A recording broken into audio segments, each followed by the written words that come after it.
Bismillahirrahmanirrahim. Assalamu alaikum. I'm Javeria Sahar, and you are welcome to this program of Department of Political Science, which is being presented through the platform of Web TV LCWU. Today is March 23rd, the day which is historically significant in the context of formal demand by Muhammad Ali Jinnah for a separate state for the Muslims of the subcontinent. On this day in the year 1940, Jinnah not only donned his mantle as a great guide, but also proved himself as one of the greatest statesmen the world ever produced. But how is Jinnah's Pakistan today? Is it steering her way the way great guide envisioned it, or is it facing some problems? To ponder upon these questions, we would like to discuss the question of national integration and consensus building in Pakistan today. And we have with us Dr. Aisha Shehzad and Dr. Sadeh Mahmood Falki from Department of Political Science. First, I will move towards Dr. Aisha Shehzad, who is head of the Department of Political Science Department, to have her answer on the question of national integration. Welcome, Dr. Aisha, to this program. How would you like to answer this question about the national integration in Pakistan? Thank you, Javeria. I must say that the process of national integration requires a proper constitutional structures in order to maintain a balance between all competing forces in the country. So we know that Pakistan emerged as an ideological state, but since the very beginning, efforts were being made to develop a consensus, like declaring Urdu as a national language to assimilate all nationalities.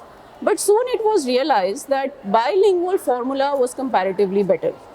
Therefore, under 1956 Constitution, both Bengali and Urdu were declared as national languages. Then it was witnessed that the parliamentary system was transformed into a presidential democracy under Ayub Khan's regime, but the consensus remained intact on the federal structure of Pakistan. Although Ayub Khan's model of democracy revolved around certain variables like captive, capture and control, therefore ethno-nationalistic tendencies kept on growing in Pakistan due to the absence of democratic values, prevailing socio-economic disparities, and the non-recognition of regional diversities.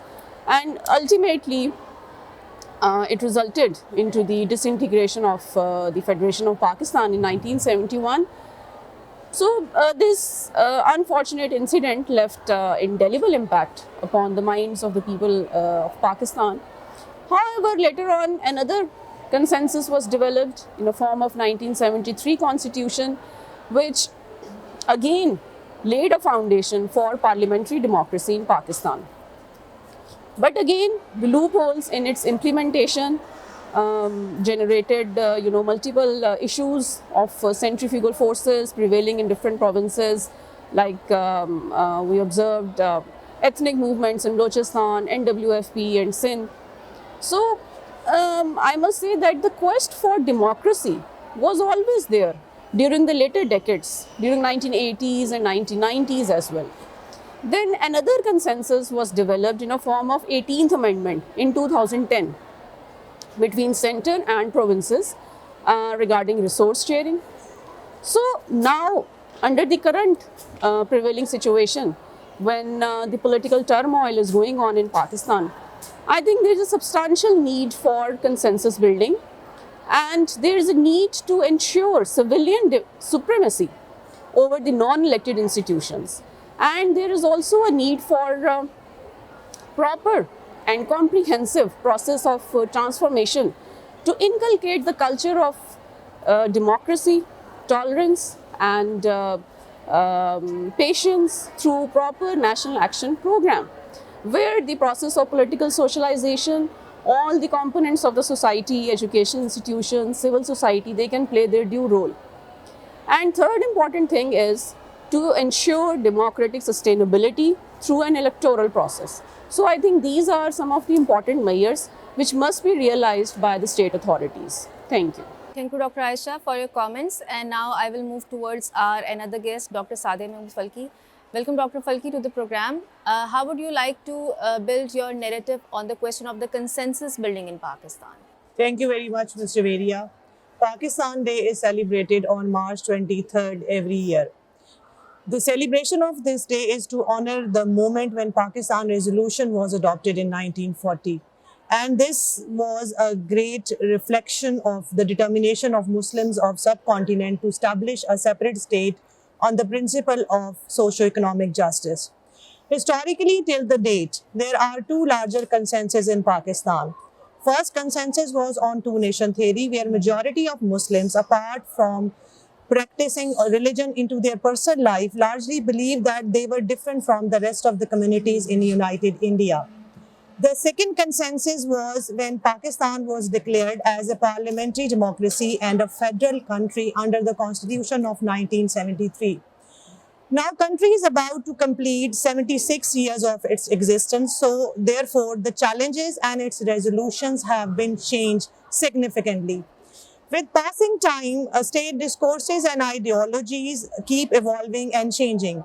So rather than criticizing the past doctrine and ideologies, which were worthwhile at their respective time, we should look ahead for new solutions and new strategies. In my understanding, Pakistan needs a third consensus. That third consensus should be based on reconsideration of ingredient of Pakistaniyat. In my understanding and perspective, the Pakistaniyat should be based on two principles.